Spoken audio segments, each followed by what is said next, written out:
मेहरलग bypass जी रहवासन बिन मारन की माउ मिसमात काजल भट्टी मुबैना तौर अगवा संदस पीसन माउ दुरनाज भट्टी ऐं भेण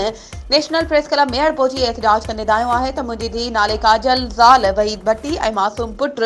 तनवीर खे कुझु ॾींहं पहिरियां जवाबदार ज़बरदस्ती अगवा करे खणी विया आहिनि।